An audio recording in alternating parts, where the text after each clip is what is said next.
before I get started, we used to have Wednesday night suppers, and sometimes we would have guests come.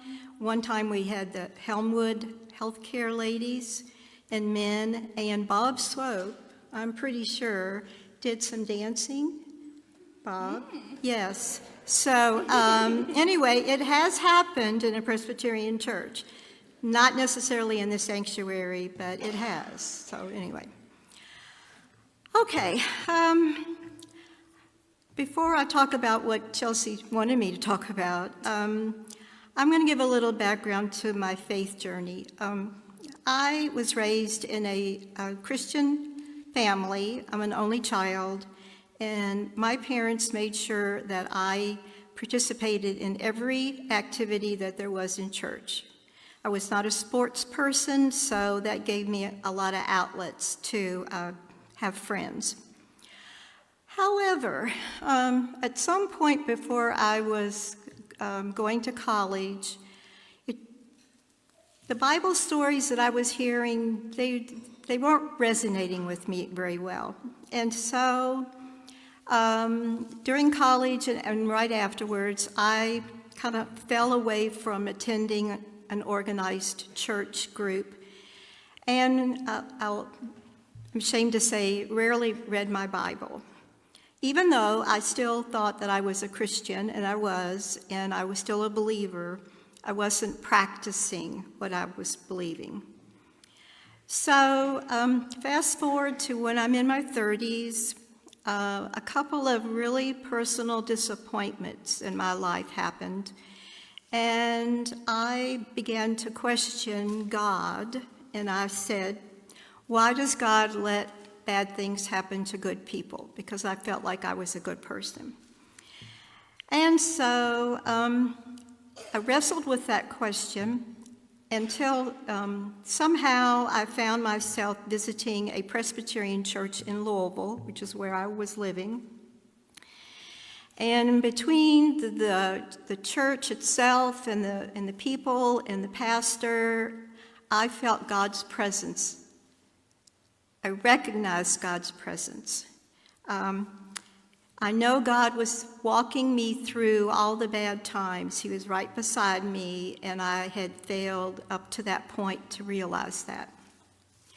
So when I moved to Etown and started a new life, I had promised God and myself that I would find a church community and that I would worship Him, I would read my Bible regularly, and I would attend church. So I visited a few churches around the area, and when I came here, first it was the sanctuary itself that was just overwhelming to me. It still is. I still meditate on the cross back here, the stained glass windows, the features of it. And then it got to be the people. I realized that the people were loving, welcoming. I knew no one here. So it was, it was very comforting for somebody to come up to me as a stranger and say, I'm glad you're here. So fast forward then to 2020, my mother was a resident at Helmwood Healthcare Center, or a nursing facility, until she died last year. It was in the COVID pandemic, and I couldn't go in and visit her, and so the staff would bring her to a window or a door. And one time I gave her a present, and Mother had the package in her lap. She didn't know what to do with it. And so one of the aides stood there and helped her very tediously unwrap the ribbon and then unwrap the box because Mother didn't know what was the next step to do. And so she must have spent 20, 25 minutes with my mother right there, trying to help her see what was in the present. And so with that story, I witnessed how compassionate the staff are, how willing to help. their loving hands that touch people, particularly people with dementia, need all of the touchy-feely things that they can get. Excuse me. So 2 Christmases ago, I, along with some other church members, decided that we would do something for the staff at Helmwood. And we had a church-wide cookie bake, because who doesn't like cookies at Christmas?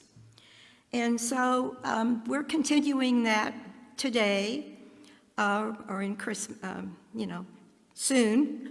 And it's become an intergenerational activity as well, because the Messy Church attendees in December will color the Christmas cards, and then we tie them to the bag of cookies. And it's really a very decorative thing. So with that activity and other activities, I finally found what I had been missing earlier in my life. I needed my faith to be active. I needed to participate in activities and do something besides just say, I'm a Christian.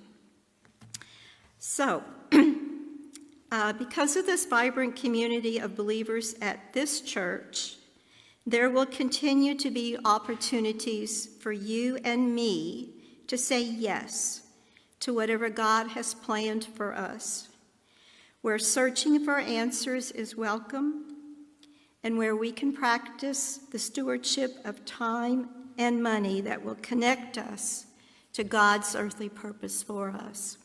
Excuse me. And for this reassurance of God's faithful presence, I reply, thanks be to God. Thank you.